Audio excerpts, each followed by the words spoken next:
నమస్తే. శ్రీ గురుభ్యో నమః. శ్రీమాత్రే నమః. ఈ మధ్యలో నేను ఒక విషయం వైరల్గా అవుతున్న విషయాన్ని విన్నాను. వైరల్గా అవుతున్నటువంటి అందరూ చెప్తున్నటువంటి విషయం, నాకు కూడా నచ్చినటువంటి విషయం, మళ్ళీ ఇంకా కొంతమందితో పంచుకోవాలని చెప్పేటువంటి విషయం. ఈ మధ్యకాలంలో ఒక పెళ్లి కొడుకు పెళ్లి సంబంధానికి వెళ్ళినప్పుడు నాకు కట్నం అయితే వద్దు, కానీ కొన్ని తప్పనిసరిగా నియమాలు ఉన్నాయి, అవి మీరు ఇష్టపడితే ఈ పెళ్లి సంబంధం ఇష్టపడతాను అన్నాడంట. అవి ఇష్టపడేటువంటి ఆ పాయింట్స్ ఏంటి అంటే, చాలా నేటి కాలం పిల్లలకి చాలా ఆశ్చర్యం కలుగుతుంది. ఒక మంచి యువకుడు చెప్పినటువంటి మాట ఇది. ఏంటంటే, ముఖ్యంగా పెళ్ళికి ముందు ప్రీ షూట్ అంటే ప్రీ వెడ్డింగ్ షూట్ అనేటువంటిది ఉండకూడదు. మొదటి పాయింట్, మీకు ఇష్టమైతేనే ముందుకు వెళ్తాం. రెండవది, పెళ్ళిలో ఎక్కడా ఫోటోగ్రాఫర్ రిపీట్ చేయకూడదు, చాలా దూరంగా ఎక్కడో ఉండాలి. ఉన్నవాడు వాడికి దొరికినటువంటి అంటే వాడు తీయగలిగినటువంటి ఫోటోలు మాత్రమే తీయాలి. అది రెండవ నియమ నిబంధన. ఇక మూడవది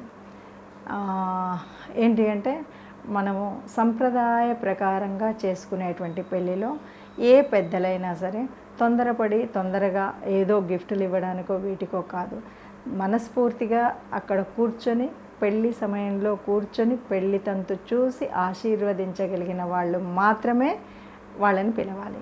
ఇక ఇది మరీ ఆశ్చర్యకరమైనటువంటి విషయం. మూడవది, ఎవరు ఎంత పెద్దవాళ్ళైనా సరే పెళ్ళి తర్వాతనే ఆశీర్వదించడానికి చెప్పులు విప్పి వేదిక మీదకి రావాలి. ఇక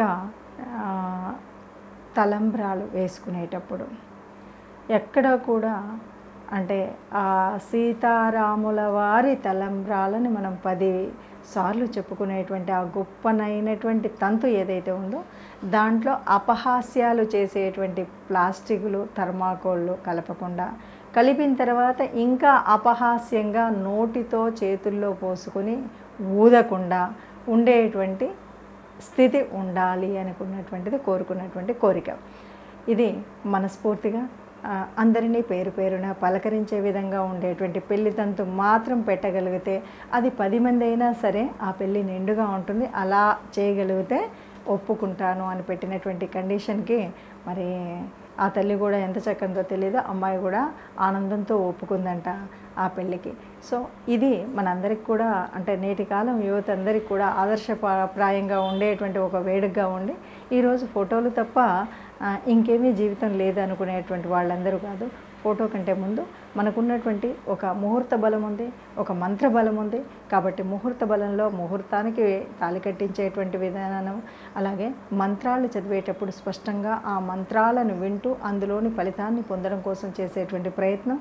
పెళ్ళి అంటేనే వేడుకలో బంధుమిత్రులందరూ కూడా వచ్చేటువంటిది. మనం ప్రేమతో ఆప్యాయంగా పిలుచుకున్న బంధువుల్ని అందరినీ మనసారా నోరారా పలకరించడం, ఆ బంధువులు ప్రేమతో వాళ్ళ నిండు మనస్పూర్వకంగా ఆశీర్వదించి ఆ అక్షతలు వేయడం అనేటువంటి ఒక ప్రక్రియ ఏదైతే ఉందో, అది ఒక తంతులా కాకుండా, ఒక వేడుకలా కాకుండా మనస్ఫూర్తిగా ఆశీర్వదించేటువంటి ఒక ఆచారంలాగా జరగాలి అని కోరుకుంటూ, ఈ మన వైవాహిక బంధానికి ఉన్నటువంటి విలువను, ప్రాచీన వివాహ వ్యవస్థలో ఉన్నటువంటి ప్రాముఖ్యతను నేటి యువత గ్రహించాలని కోరుకుంటూ నమస్కారం.